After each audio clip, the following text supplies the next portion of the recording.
आए भैया, हम मनसा शर्मा भोजपुरिया आप सबके सेवा में संगीत के माध्यम से वो गीत गावे जा रहा बनी। ये गीत के सवारे खतरा तबला पर राजू भारती जी, बेंजू पर ऐनुल जी, झाल पर संजय व्यास, हमारे मित्र सत्यन यादव जी। हमारा आशा ना पूरा विश्वास बा कि हमारा ये चैनल के सब्सक्राइब करें, शेयर करें, कमेंट करें। धन्यवाद। देखिए, माई के बाप के केहू के कीमत जौन बा तत्काल में ना लगेला।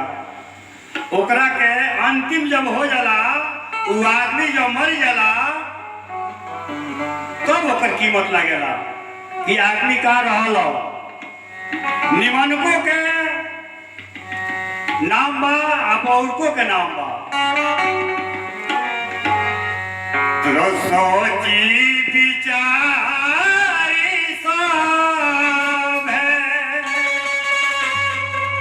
आरे माई नाही आई जी,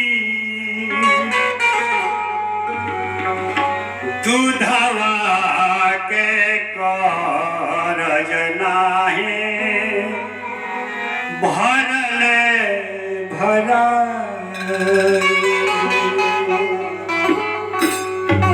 माई के दूध के कर्जा अगर केहू कह दे कि हम भर देव तो भरला से ना भराई। अरे सोची विचारे सब है, माई नाही आए जी, दूधवा के करज नाही भरले भराई जी।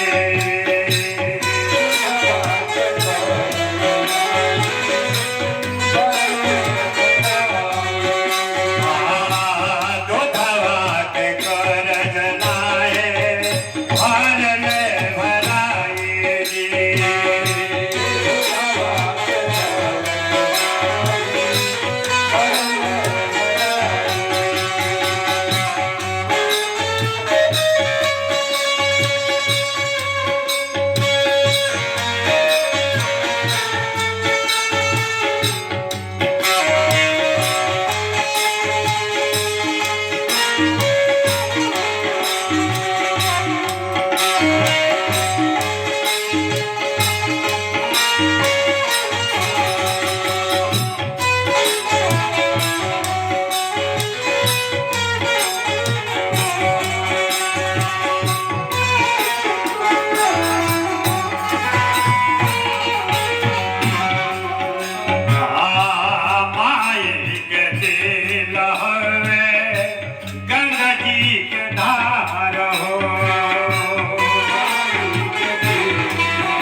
नाहे भरल भराए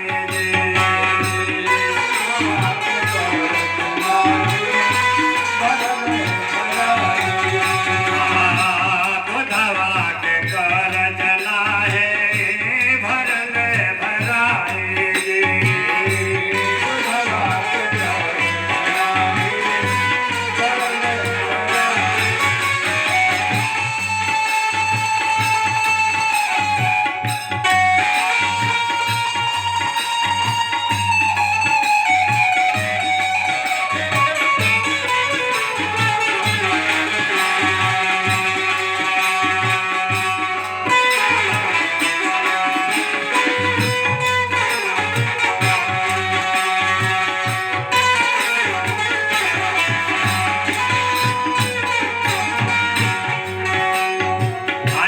बसंत शर्मा के तरफ से बहुत बहुत रुपया आए।